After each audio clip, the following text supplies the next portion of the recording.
Good morning, everybody, and thank you for attending this special Police Services Board meeting in order to respond to a survey put out by the Ministry to the OAPSB to us. For anybody that is not on the board, if you are on internet, which obviously you are, you will find the agenda and the explanation of the questions under the agenda. Danielle, our secretary, has done a super job setting it up. So let's get started. We'll call the meeting to order and a declaration of pecuniary interest, if any. Hearing none, if one arises during the meeting, don't hesitate to announce it. Items for discussion. As I said, these are questions that the Ontario Association of Police Services Boards has asked for the police services boards of both Section 31 and Section 10 to give their opinions on before it's added to the new Act, which we were told on Tuesday will come into effect April 1st. But personally, my personal view is we don't know which year because it has been coming into effect for a few years yet. So let's get started with 3.1. Comments for the Ontario Association of Police Services Boards regarding the purpose. Has everybody got it? I don't need to read out the whole thing. That's to do with training, prescribed training. Okay, so I'll read it. I don't hear anybody. The prescribed training requirements for police officers, followed by the prescribed training requirements for mandatory special constables. The training is mandatory for special constables, and the training, additional training for specific roles and responsibilities that a police officer and or special constable may have. And the training requirements on use of force and de-escalation techniques, and prescribed timeline in which members of a police services board, OPP detachment board, First Nations OPP board, or a committee of any of the aforementioned boards must complete mandatory training. The descriptions of the first 4 bullets, 1, 2, 3, 4, yeah, the 3 bullets, I don't think are in our purview, other than we expect when our municipality contracts with the OPP that all of these things have been agreed to by with the ministry. Is there an opinion on that from the inspector or one of his officers? Good morning. Thank you, Madam Chair. Through you. First of all, for some reason, and I'm sure it's an error on my part, I don't have the benefit of the document you're referring to. It's probably lost in the abyss of my email somewhere. But if I get the general gist of what you're seeking, it's in relation to training for our officers and our special constables. And right. we have a robust training cadre. Any of our special constables that are in uniform attend what is now 6-week course in Aurelia that trains them in use of force and trains them in relation to whatever is specific to their duties as a special constable. We are in the process of hiring additional special constables, and we expect to have a complement of 5 special constables in Grey Bruce within, I will say, probably to give us a little bit of flexibility on the timeline, I'm going to say by Christmas we'll have 5. We currently have 3 and we'll have 5 by then. Pardon me, we have 2 and we'll have 5 by then. Thank you. So Anybody on the board have an opinion on these first items prior to the timeline of the item relating to the board?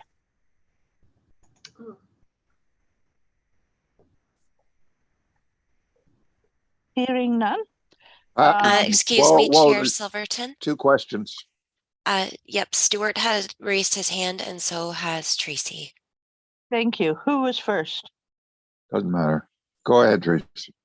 Oh, Tracy. thank you. So the question I have, I know we're speaking about special constables, but are auxiliary officers covered under that category, and do they have the same requirements for training since they're so frontline?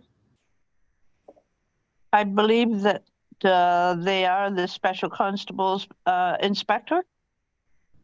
Yes, thank you. Through you, Madam Chair. Our auxiliary members do go through a training process. It's not as lengthy as the special constable process, and then they recertify every year in that training. So they're trained in use of force as well. They are somewhat frontline in the OPP, but they do not have the same responsibilities or obligations as a frontline officer. So they do get some of the same training, but not to the same level, because the expectation or the responsibility is in the constable or the frontline officer. And then that frontline officer is vicariously, or not even vicariously, but a supervisor for that auxiliary. Okay. I hope Thank you. Does that answer your question? Yes, it does. Thank you very much. And special constables, they do carry sidearms, etc., right? No, Madam Chair, they do not. Only frontline officers, only constables, sergeants, Right. Those ranks are armed. Special constables do not carry firearms, nor do auxiliaries. Thank you. Any other questions on that? Yes. Yes, sure. The last thing it says prescribe the timeline in which members of a police services board. Now, what you point out is we haven't got to the board part yet, because it's on the bottom. It's on the bottom. So I'm just really saying. But I was asking for the first three bullets, because I know that you and I have information from the meeting that we were at. Well, for the fourth bullet. Our section 10 has no responsibility under the future act nor the current act to comment on those particular areas. That's right. That's what I said, but I did want to give board members. I just want to emphasize that that's got to be part of our answer. Even when it becomes a detachment police services board, those things in those bullets and even all the other things really don't pertain to section 10. So I think we got to say that. Well, I did say that at the beginning, Stuart, but I know I'm just picking up on it and emphasizing. Yeah, sorry. I wanted the board members the opportunity to ask any questions on it before we went to the actual board discussion. Okay, one question I might have under how is this first three bullets, how is that different than the PSA that we're operating under today? Is it just moving from that over to the new format? Maybe. Paul, do you have an answer? I believe that it's basically the same. It's my understanding that it's basically the same. Our training requirements for all of our officers, including auxiliaries, are fairly robust, and they're right. Most of them are legislated anyways. So I don't see that changing or the need to change. Having said that, the training always evolves to meet the needs of current day, whatever our members need. You mentioned de-escalation, and that's a very important training aspect for our members now, de-escalation, and that ties into the MCER program that we've introduced as well. Right. Anything else, Stuart? No, I more or less concluded that there's really no difference between the two acts at this point in time. Thank you. So moving on to the fourth bullet, which was prescribe the timeline in which members of a police services board, OPP detachment board, First Nations OPP board, or of a committee of any of the aforementioned boards must complete mandatory training. Now, I don't know if the mayor is on yet, but No, he's involved Stuart, in something else right now. yeah, Stuart and Paul and I were at the OAPSB Zone 5 meeting on Tuesday, and there was quite a discussion about this, and especially for Section 10 boards, that they are saying that there's mandatory training that must be completed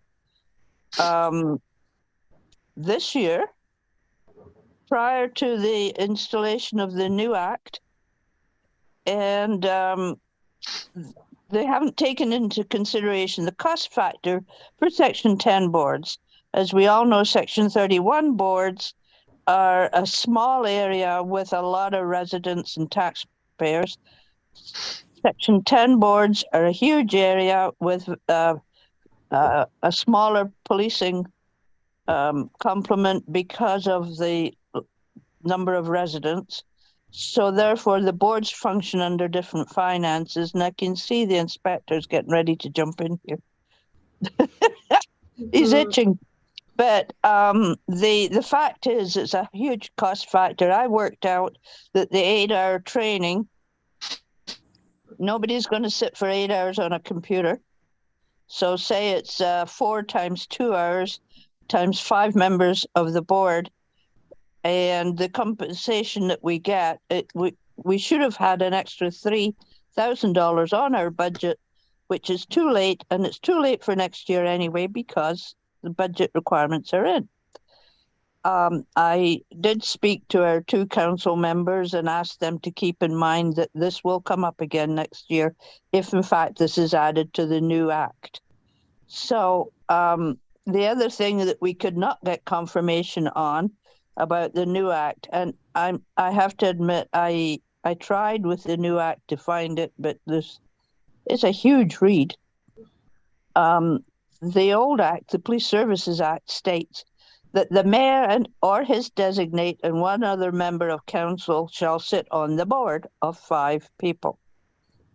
My question 15 years ago when they tried this, and my question this week was, who is going to tell the mayor or his designate that they can't sit on the board because they didn't do the training?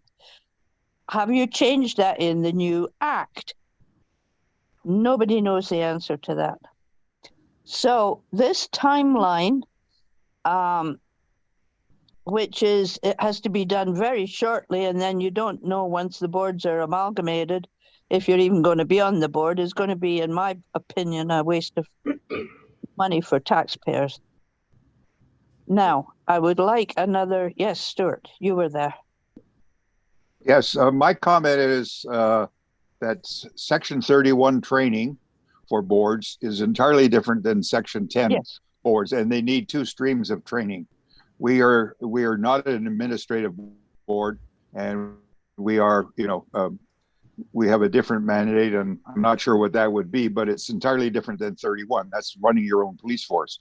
So I do believe that Section 10 members shouldn't have to go through the Section 31 training because it's irrelevant. And so my... You're frozen. There, you're back. We say that Section 10 training, stream of training, and that we suggest that all members obtain the training within 1 year of being appointed. Thank you.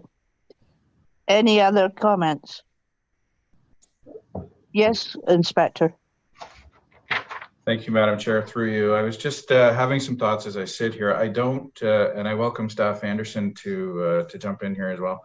I don't know the standard to which they're requiring, and Member Halliday is absolutely correct. There's different needs as in a Section 31 board. They are the employer. They look after the human resources. They look after the discipline. They look after any sort of quasi-judicial processes with relation to members. In the OPP, that is all part of the contract, and we look after those things internally and through the Solicitor General. But what I would say, depending on the nature of the training that's required, I think we could achieve a fiscally responsible solution in that in previous boards that I've reported to when it was 1 detachment, 1 board, I brought in many member guest speakers to present to the board and educate the board on a variety of topics. Some of them, for example, was our emergency response team or our tactical rescue unit. I brought in our canine unit. I brought in hate crime investigators, brought in our criminal investigation branch, and all of those units came in and presented and educated the board through that process. So I don't know what the standard of training is, but that is something that as a detachment and a board, we could work together, and I can bring that type of education to you. It would be at no cost to the board, and it's just something that we would do as a police service. So that's an option, not knowing, again, the qualifier there is not knowing the standard to which they require the training. So if that's helpful in any way. And Deb, did you have any top up on that? Well, everything you said, I agree with. It just occurred to me, though, that perhaps the training that they're speaking of, I had just imagined it would be something that the PSB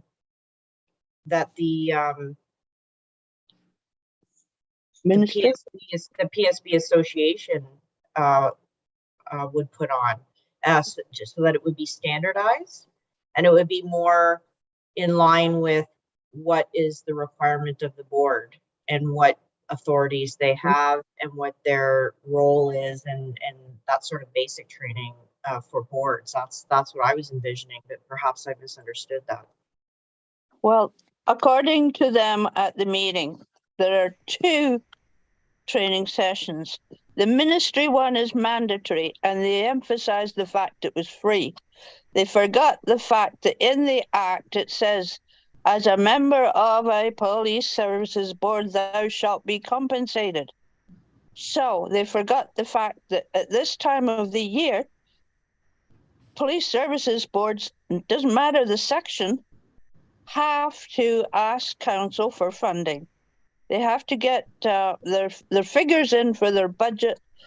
And for our board, for instance, what I worked out as $3,000 is about what we run on for the whole year, and it keeps our taxes down, etc. So anyway, whether you like it or not, that's mandatory. The OAPSB one is not mandatory, but they watch it like a watchdog, and they will say who has sat the things. And if you don't pass the test, instead of saying to the mayor, you can't be on the board, you're permitted to try it again and again and again and again until you pass. So what a waste of taxpayer. I'm not happy about this thing, and I haven't been happy about the mandatory testing. The mandatory testing I agree with, but they have to compensate Section 10s in particular, and they have to amend the Act. The fact they don't know if the mayor or his designate is a given on a board in the new Act bothers me. Sorry, Stuart. Yeah, I'd like, I'm not sure if there's a terms of reference for Section 10 on our committees. We usually have a terms of reference, and we are an advisory board. We have no authority to, we listen and we can make suggestions. So therefore, the training that I did 6 hours of an 8-hour thing a couple of years ago, and I said, look, I'm not running as an MPP here. I don't need to know all of these things that they're putting in me. I think we need a training for Section 10, and definitely I want to put that in, or that there needs to be, because our role is different than Section 31. We have no administrative regulations. All right, so I think we need to narrow it down to what we can do as a Section 10 board and train accordingly. And then once that's done, make it mandatory for everyone a bit. And it probably wouldn't be as complex because our job is not as complex as a Section 31. The other thing to remember is Dwayne Sprague, who is our ministry representative. I think both the inspector and staff both know Dwayne. He comes to boards, Section 10 boards or 31, and gives free training. That free training is what I got in 2020 when we were setting up this board. That free training told every Section 10 member exactly what they needed to know. We don't need to decide if our officers are going to wear purple uniforms and drive pink cars.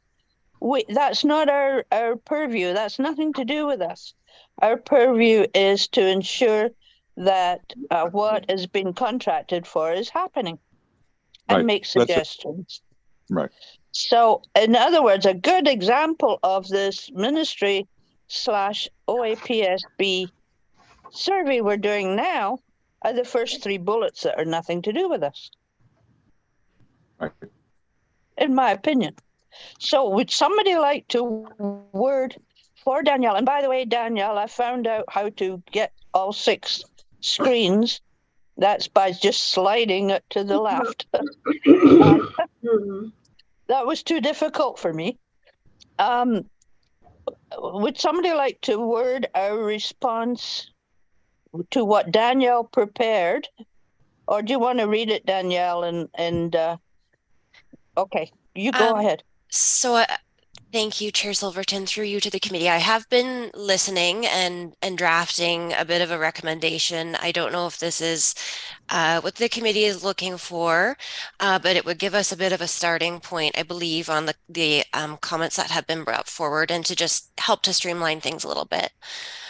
So I did draft something. It reads that the Grey Highlands Police Services Board received a request from the Ontario Association of Police Services Boards for public and stakeholder input on a proposed regulation under the Community Safety and Policing Act 2019, titled Training under the Community Safety and Policing Act 2019 for information, and that the Grey Highlands Police Services Board recommend that the OAPSB advocate to the Ministry of the Solicitor General for the addition of training requirements within the proposed regulation for auxiliary officers, and that the Police Services Board recommends that the OAPSB advocate to the Ministry of the Solicitor General for the inclusion of a differentiation in the regulation for mandatory Police Service Board member training for Section 10 board members versus training for Section 31 board members,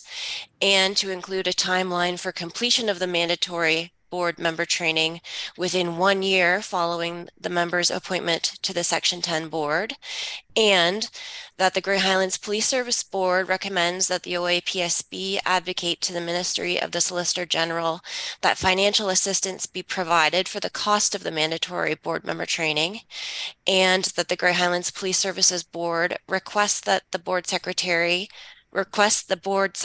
to enter the above noted comments into the OAPSB online survey on behalf of the board. Thank you. Wow, I'd like to clap for that. She's good, eh? She's a keeper. Yeah, that's right. That's great. Regarding the cost, Danielle, they did express many times at the zone meeting that it was free. So if you could find another word for the compensation of those taking part, no matter how long it takes them, and maybe they have to sit the test a dozen times until they pass. Can you reword that, and then let's see anybody else on the board if you have any comments on what Danielle read. We'll wait until Danielle is. Essentially, what you're saying is that those taking the test will be compensated by the municipality in which they are representing. It's what the heck is the word I'm looking for? The word for what you get paid for attending meetings. Per diems. And per diems, yeah. So it's per diems that we need to get compensated for.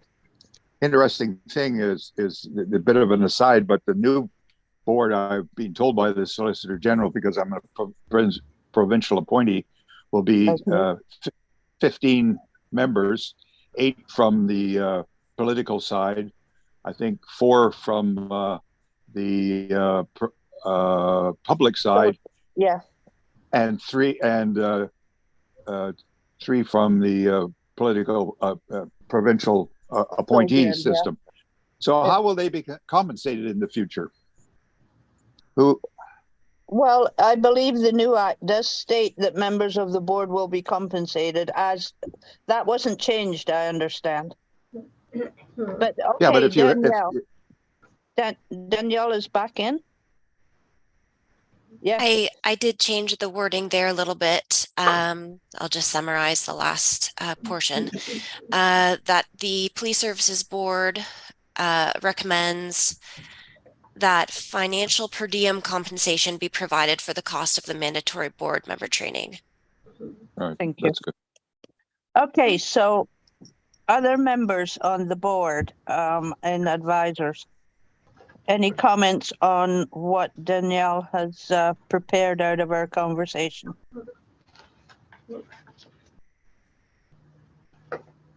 Thank you.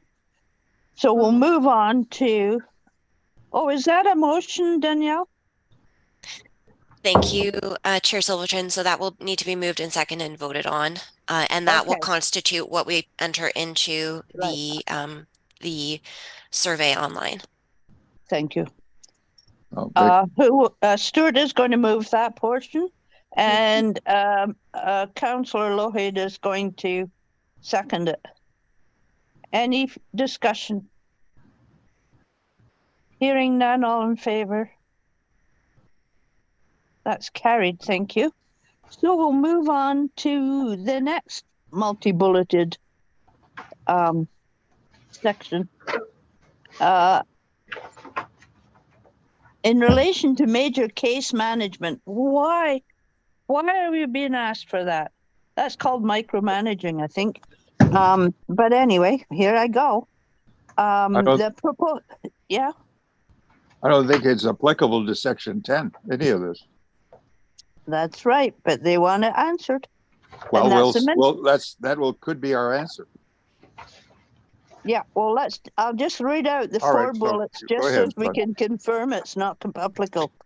The proposed amendments to the regulation will be, and the regulation is the one that's worked for the last few decades, streamline process and clarifying the responsibilities of investigators involved in major case investigations. Next bullet, reduce the government ministerial risk of liability due to a delay in legislative process. Well, I think the board can comment on that. Support the early detection of serial and predatory offenders, ultimately supporting public safety. Excuse me, Inspector, don't you do that anyway? Yes, Madam Chair, through you.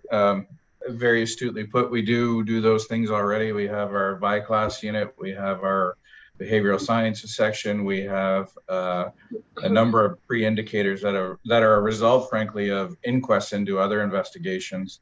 A number of those things already exist. Doesn't mean we shouldn't continue to look at ways to improve and enhance early detection, but there are an amendment.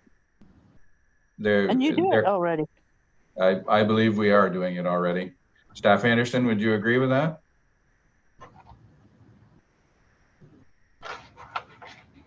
I see you nodding your head, Deb, but I think you might be muted. I'm not sure. Yes, well, absolutely. She's trying to recover, I think. Okay, I apologize for my butting in, but improve compliance of software usage and accessibility for police services to share vital information. Now, opinions on that from anybody will be welcome. My opinion is not in our purview, because the contract says that's already being done by our police service. That's right. Opinions from Councillor Lougheed or Member Coulter. Sorry. That's okay. No, I agree. through you, Madam Chair, I'm sure they're doing this already. Perhaps it wasn't in writing in those specific terms, but I would think it was already being done. So I agree. Thank you. Joe? Yeah, and thanks, and I'll echo that. I mean, I imagine it's already being done. You know, this is the work that we assume is being done. So I hear your concerns, but I'll leave it at that. So we'll leave it for the response to be, yes, we agree that you should do these updates and catch up with the rest. The rest can catch up with us. I want to put a disclaimer in that Section 10, that's covered in the contract. You know, it isn't the purview of our detachment board Section even moving 10. forward. Okay, we got to keep emphasizing that because yeah. they don't recognize the difference between the two systems, and my position is you have to. Right. So it's not on the purview of Section 10 boards. Full stop. I believe is what you're saying. But we think it's a good idea. All right. However, it's not under our purview. That's essentially what I'm saying. That they do all these things. Danielle. We. Oh, sorry. Go ahead. That's it. Danielle will come up with her brilliance. Thank you, Chair Silverton. So I will read what I've drafted. That the Grey Highlands Police Services Board received the request from the Ontario Association of Police Service Boards for public and stakeholder input on a proposed regulation under the Community Safety and Policing Act 2019, titled Major Case Management under the Community Safety and Policing Act 2019 for information, and that the Grey Highlands Police Services Board advise the OAPSB that the contents of the proposed regulation are not applicable to Section 10 police service boards, and that the Grey Highlands Police Services Board requests that the board secretary enter the above noted comments into the OAPSB online survey on behalf of the board. Thank you. Moved by Member Coulter, seconded by Councillor Lougheed. Head. You live in Lougheed country, you know, it must be tough for you. Okay, any comments? All in favor? That's carried. Moving on. Regulation under the Lieutenant Governor and Council.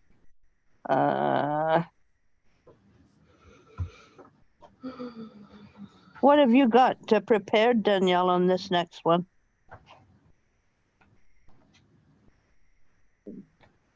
It's a uniform and the uniform and stuff. Thank you, Chair Silverton. So that the Grey Highlands Police Services Board received the request from the Ontario Association of Police Services Boards for public and stakeholder input on a proposed regulation under the Community Safety and Policing Act 2019, titled General Matters under the Authority of the Lieutenant Governor and Council under the Community Safety and Policing Act 2019 for information. And that the Grey Highlands Police Services Board recommend that the OAPSB advocate to the Ministry of the Solicitor General blank, and then I also have the closing that the Grey Highlands Police Services Board directs the Secretary to fill in the survey. So I don't have the, it's up to the board to kind of add the meat to that. Because it's a confusing one insofar as the proposed regulation covers several matters, including definitions and clarifications for the purposes of the Act, provision of uniform and equipment, ranks, political rights and activities, duties of members of the police service, and court security. That is Section 31, in my opinion. It is. However, there is... Go for it.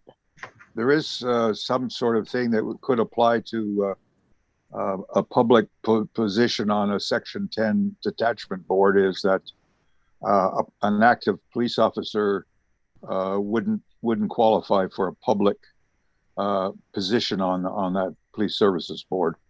And so there might be a little bit applicable on the political side of that pertaining to Section 10 membership from the public participation.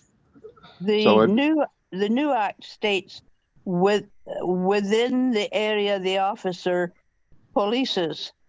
So in other words, somebody that lives in Wellington can be in a Wellington board if they're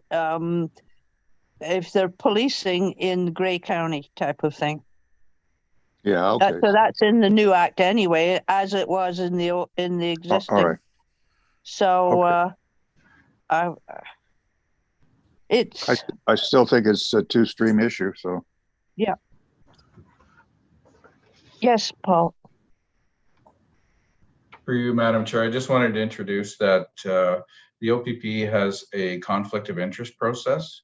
So anybody who seeks additional employment or activities outside of policing has to go through our conflict of interest process. And I can say with confidence, even if it were a different county, there would be any wish to be part of this board or another board. If you're an OPP officer, I don't think would be supported.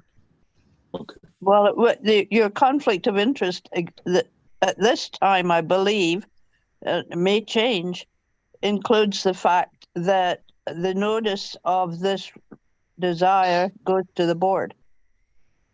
Because we've had many that have, we've had some over the years that have had secondary employment, and that's what you're talking about, conflict of interest of secondary appointment?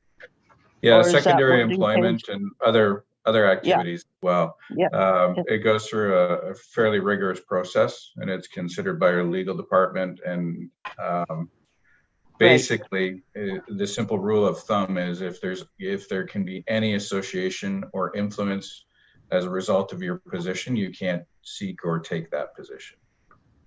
Thank you. That makes sense. Anybody like to word the end of a response to that question?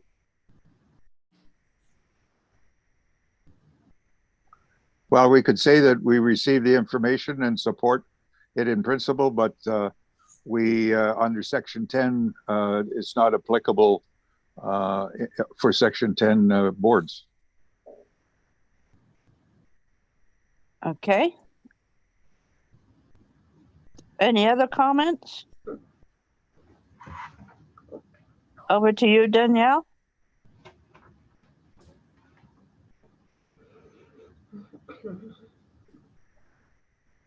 Just bear with me one moment. I'm just going to make an adjustment.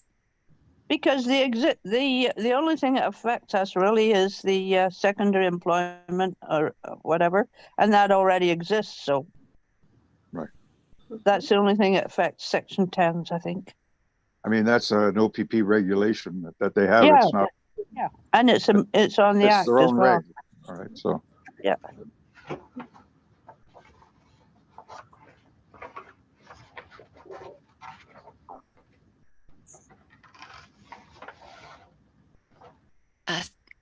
If I may, Chair Silverton, would you like me to read the whole recommendation or just the section that we're working on? Just the section. Yeah. So that the Grey Highlands Police Services Board advise the OAPSB that the contents of the proposed regulation are supported in principle, but are not applicable to Section 10 police service boards. Okay. A mover, please. Stuart. Seconder. Member Coulter beat you, yes. Member Lawhead. Is that right? I said Lawhead. I'm getting there. Any discussion on that? All in favor? So that's carried. Moving along. The CSPA wants to modernize policing and enhance community safety in Ontario, and the use of force by police officers in Ontario is subject to various legislative and regulatory instruments, including the criminal code, etc. The equipment and use of force, here are the new regulations under the CSPA. So that's the new acronym for the new act. Will include the following modifications. Number 1, use of force and firearm training requirements will be moved into a minister's training regulation.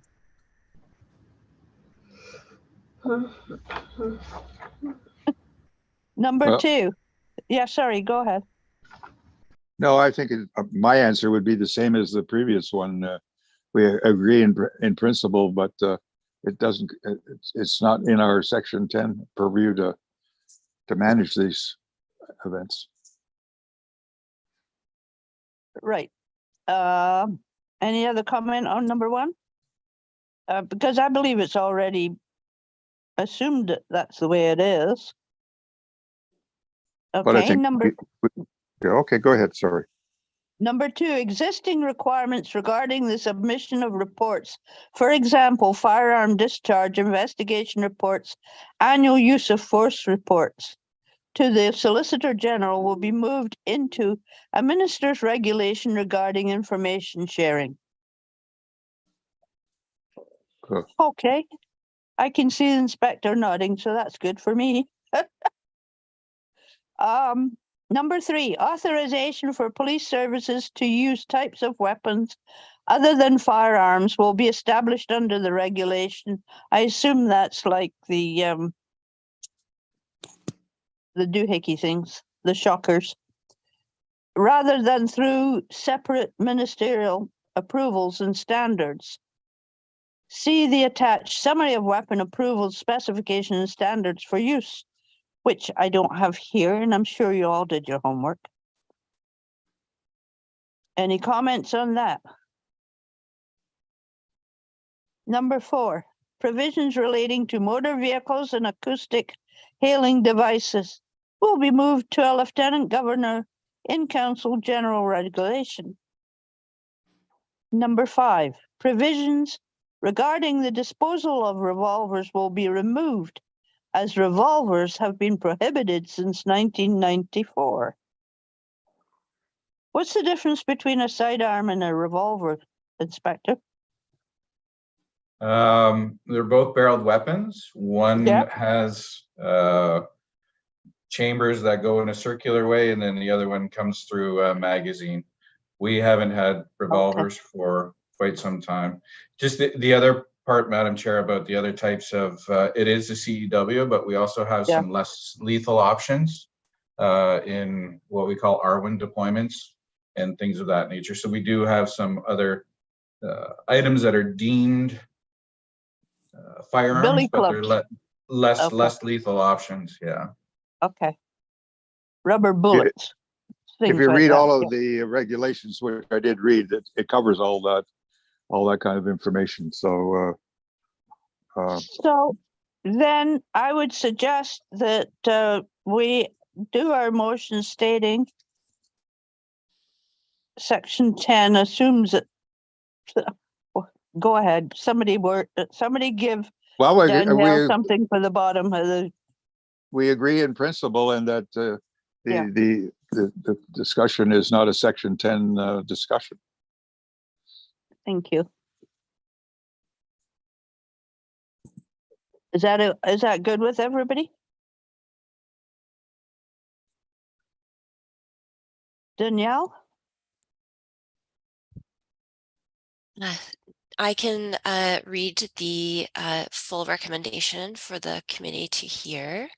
That the Grey Highlands Police Services Board received the request from the Ontario Association of Police Services Boards for public and stakeholder input on a proposed regulation under the Community Safety and Policing Act titled Use of Force Regulation under the Community Safety and Policing Act 2019 for information, and that the Grey Highlands Police Services Board advise the OAPSB that the contents of the proposed regulation are supported in principle by the Grey Highlands Police Services Board, but are not applicable to Section 10 police service boards, and that the Grey Highlands Police Services Board requests the board secretary to enter the above noted comments into the OAPSB online survey on behalf of the board. Okay. I touched something and I've lost everybody except you. Any comments on what Danielle did speak of?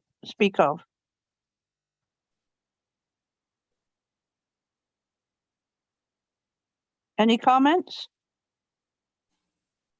It's fine. Moved by Member Coulter. Oh, no, okay. Yeah. Seconded by Member Halliday. Any further comments? Hearing none, all in favor? That's carried. Next one.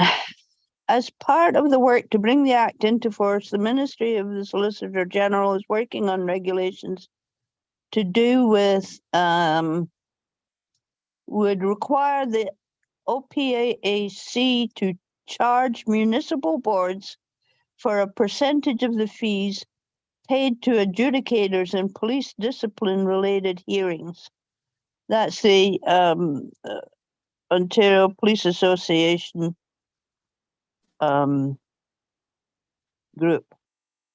The percentage of the fee that may be charged would increase over time.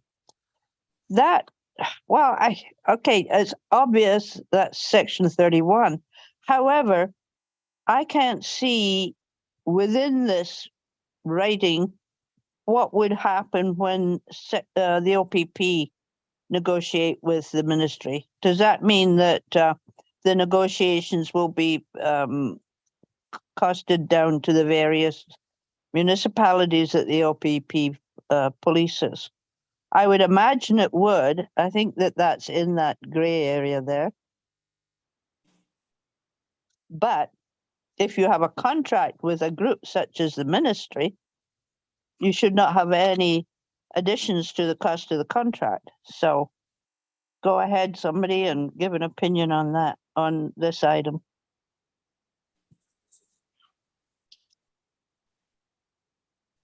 Well, the comment would be a detachment board, which we're going to be forming. I'm not sure under section 10 that it would, whether there would be a possibility of having additional charges which go up to 80% for that to feed back through that system or not. I'm maybe the detachment commander can enlighten us on that, but I don't know. Is it happening today? I don't know much about this arbitration board. Sorry, Madam Chair. And Member Halliday, I lost part of the question there on my end. What is the ask from the OAPSB there? They're going to download the cost of negotiations with police services that are asking for you know, I can certainly. And when you answer that, you can also let us know where the compensation comes from, or when it's a detachment board, which is basically that what Stuart is asking, how it happens now. Thank you. So as it stands, the bill that comes to the municipality is a 4-year average of calls for service plus a prorated fees for things like dispatching and buildings and all of those things that are spread across the province. I have no information that billing process is going to change. So right. The cost of negotiations is borne by the very ministry that employs us, which is the Ministry of the Solicitor General, and our own associations, or OPPA. So we have two bargaining groups. We have the OPPA and the COA. So it's the Ontario Provincial Police Association and the Commissioned Officers Association. Right. Essentially, the OPPA bargains on behalf of the members with the Solicitor General, and then a contract is agreed to. The cost of any increase would be prorated through the bill, as it always has in any negotiation, is my understanding at this point. Thank you. But where the challenge comes from some of the smaller services is the cost of negotiations for them and the burden on those services, and then there's some challenges there. But for the OPAAC, I shouldn't speak for the other services. I'll just speak for my own. I don't see there being any extra cost to the municipality through the process of bargaining, it should remain the same as it has over the years. Thank you. Any other comments on this item? Keep in mind that oh, Stuart, go ahead. Yeah, I don't know whether the current system, do we hire adjudicators? That's what they're really saying is the act also enables the creation of regulations prescribing the eligibility criteria for adjudicators. Right. So, I mean, I don't even see that coming under the purview of definitely under a section 10. I just don't see that that's applicable. I don't know, under 31 have had our own police force. Yeah, that would be applicable probably, but definitely under section 10. So I don't even have to say, I don't even think we need to say in principle, you know, we receive information and say that under detachment board section 10, it would be managed as currently, you know, spread through the system if it was indeed applicable. Thank you. Councillor? You're thinking, I can feel it.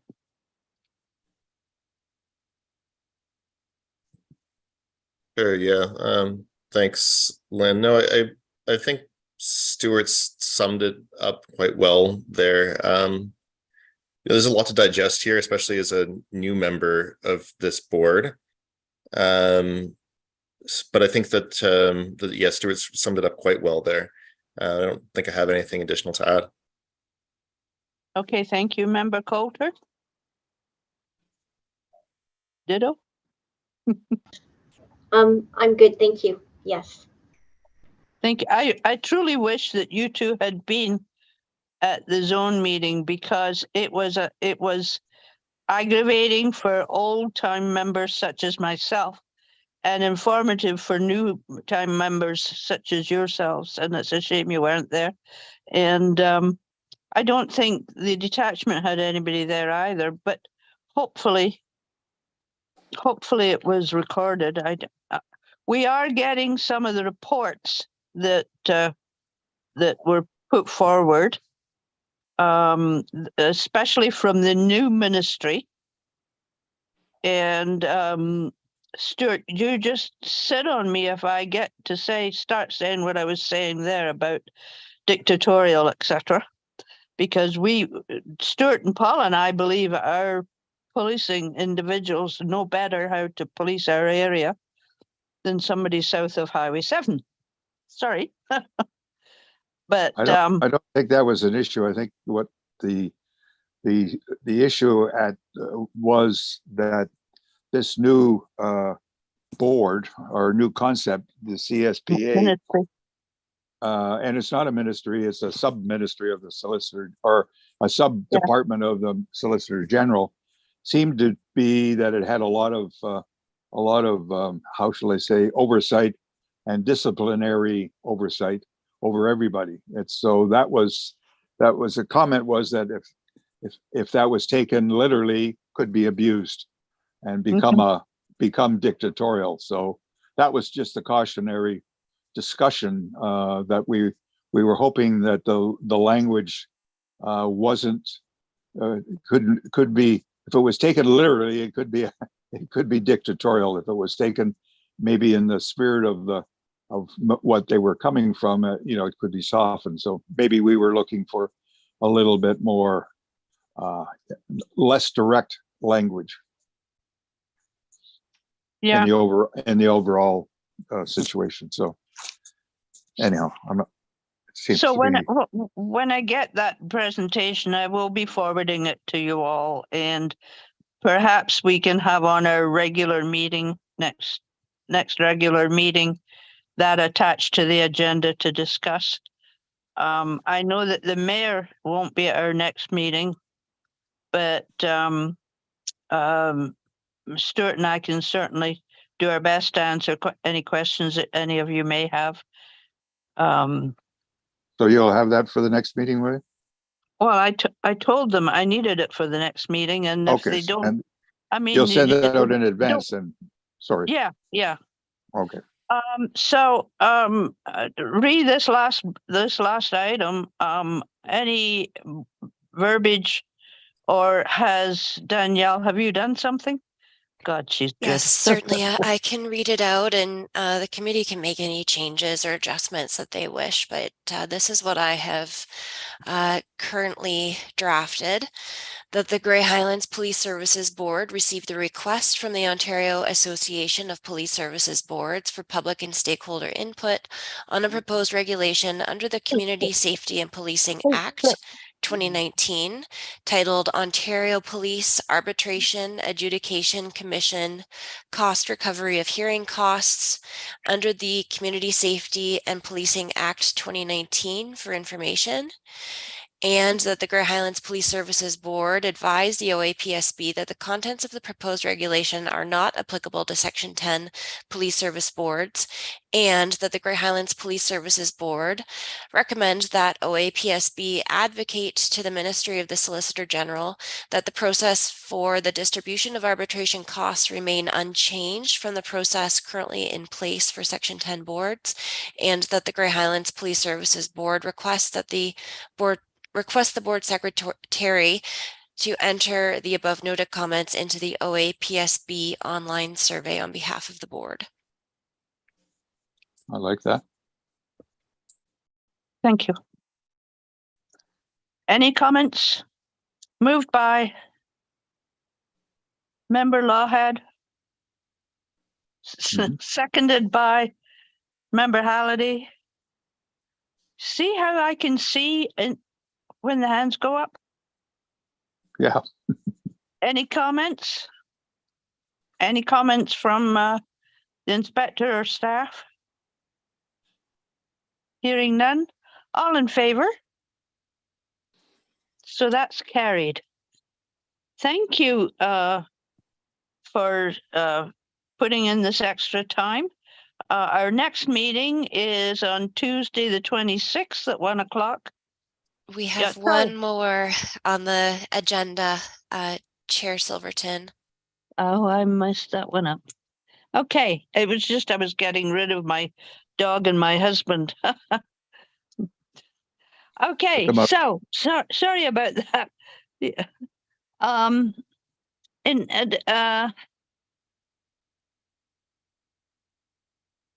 The CSPA also enables the creation of regulations prescribing the eligibility criteria for adjudicators. This regulation prescribes minimum mandatory qualification criteria that must be met, as well as factors that must be considered in the selection of adjudicators. Have you all read this analysis of the regulation? Or do you want me to read it? I think, did we just pass that? I thought so, yeah. Okay, no, the next thing you're missing is adjournment.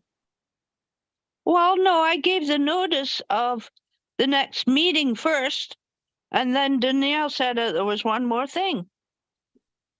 Adjournment, I thought. Yeah, well, I have to do adjournment. I apologize, Chair Silverton. I did not realize that we had maybe skipped an item. I don't think we have. I don't think we've skipped anything. Right.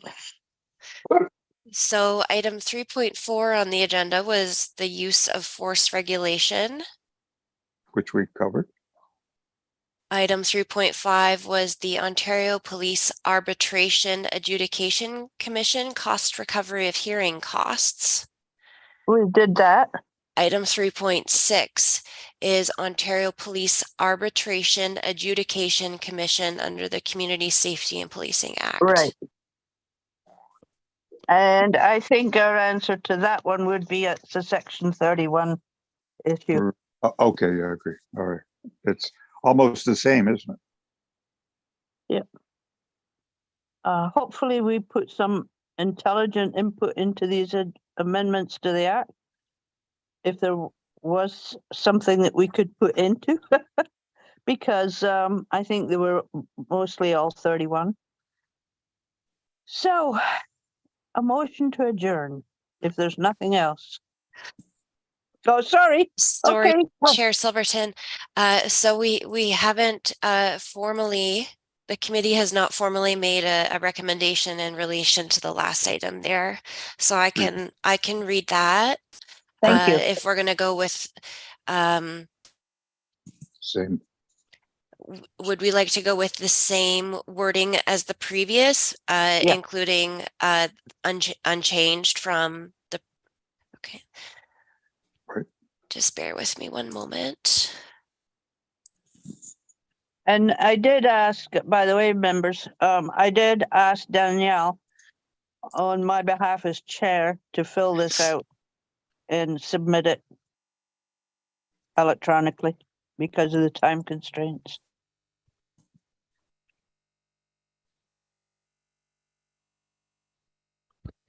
Okay, Chair Silverton, if it's okay, I will go ahead and read what I have drafted. That the Grey Highlands Police Service Board received the request from the Ontario Association of Police Service Boards for public and stakeholder input on a proposed regulation under the Community Safety and Policing Act 2019, titled Ontario Police Arbitration Adjudication Commission under the Community Safety and Policing Act 2019 for information, and that the Grey Highlands Police Service Board advise the OAPSB that the contents of the proposed regulation are not applicable to Section 10 police services boards, and that the Grey Highlands Police Services Board recommend that the OAPSB advocate to the Ministry of the Solicitor General that the process for the distribution of arbitration costs remain unchanged from the process currently in place for Section 10 boards, and that the Grey Highlands Police Services Board request the board secretary to enter the above noted comments into the OAPSB online survey on behalf of the board. Thank you. Moved by Member Lawhead, seconded by Member Halliday. Any comments? All in favor? That's carried. Okay, so now we are on to the adjournment. Question. Yes. Inspector Richardson and Sergeant Anderson, is this the first of 8? You're going to have to go through this with everybody else on our detachment boards? Through you, Madam Chair, but yes, Member Halliday, we have 5 contract locations within our detachment area. I might, if it's okay with this board, suggest in the spirit of one detachment, one board, I might suggest as the other boards reach out that they contact your municipality and have a consistent response. It makes sense to me that it's going to be the same across the board, same questions, same answers. So perhaps with your endorsement, I could recommend that they reach out to your municipality and adopt the responses, and then we're consistent across the board. Well, perhaps we can have a motion that on request, Danielle send our response to the detachment commander to distribute amongst the other Section 10 boards within his area. Okay, that's good. That'll give Danielle the authority to go ahead and do it. I know it's changing the agenda a little bit, but so that Stuart has moved that. Who would second it? Thank you, Member Lawhead. Any discussion on that? All in favor? Carried. And I think we got a mover and seconder on the adjournment. Madam Chair? Yep. Hi, I had a question actually, if I could, through you. Okay, sorry, good. Yep, no problem. I didn't follow the last 2 points, 3.5 and 3.6. Maybe I've just misunderstood the conversations, but I interpreted these 2 as a bit different. 3.5 is actually talking about the cost recovery of hearing costs under the Police Services Act, and how the amount that will be downstreamed increases greatly the more time it takes to resolve these issues under the PSA. And 3.6 was discussing how the members of the two different boards are selected and the requirements that are there. And I didn't follow those distinguished comments in our conversation. It might just be because I'm new. But in looking at the second one, 3.6, and all the qualifications, and perhaps the inspector or the staff can speak to this, or maybe we don't even need to, because again, as new, gave a lot of qualifications, but nowhere did it say that there was a criminal check that had to be performed. And I'm just wondering if that maybe comes up somewhere else, or is that something that we don't need to worry about as part of our board? Well, the criminal check is done for all appointees of the province. Oh, okay. Yeah. So it doesn't have to be noted. Not necessarily the council representatives or the community representative, but Stuart and I, being provincial appointees, we had our criminal checks done, and you'll be happy to know we passed. We only had to do it once. We didn't have to keep doing it until we passed. So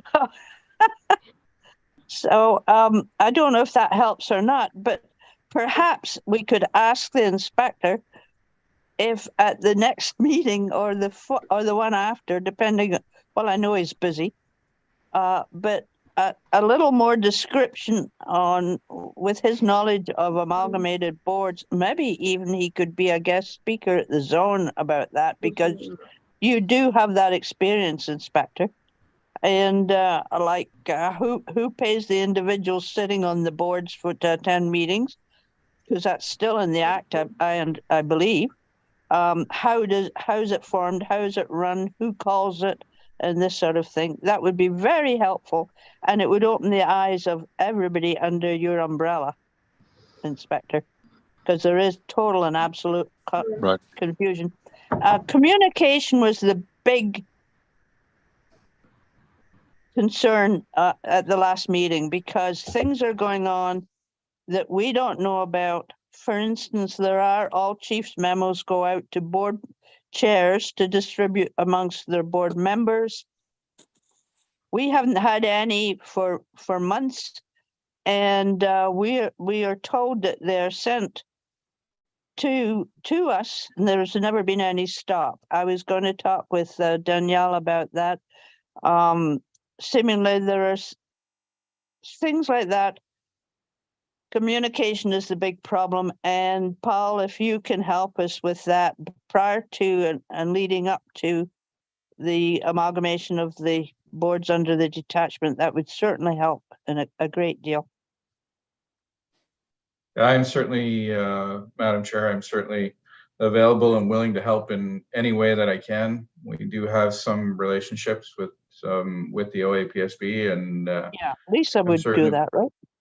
We can, if there's a list of questions, if we can narrow down the focus of what you're seeking, I can certainly get some responses for that. Absolutely. Thank you, Stuart. Yeah, the question being that the new detachment board will have 15 members. 8 will come from the political side. Are we, Coordinator Thompson, should I shut up? Through you, Member Halliday, I would just procedurally, the special meeting was called for a specific reason, and we should keep our conversation to the items that were on the agenda. Right. Well, if I can interject there, the PSA, the current PSA, does not restrict to one item. The Municipal Act does, but the PSA doesn't.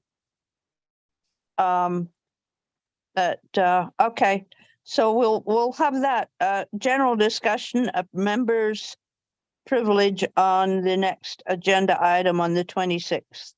So please get your questions ready to add to the list of things that we would like to find out prior to the big April 1st amalgamation, if it happens. Right. Thank you. And I'm more than happy to work with you, Paul, if you. Okay. So motion Thank you, to Madam Chair. adjourn then. Motion to adjourn. That's member Lawhead, seconded by member Coulter. Stick your hand up. You want There. it, or do you want to stay with us? Tracy, just stay. Okay, all in favor? That's carried. Thank you very much. And a special thank you, Danielle, for your patience and for preparing these responses excellently. Well done, Thank you, Dan. thank you. Yeah. And Thank you. thank you, Inspector and staff and Constable, wherever she is. I May don't know I'll where say she is. thank you.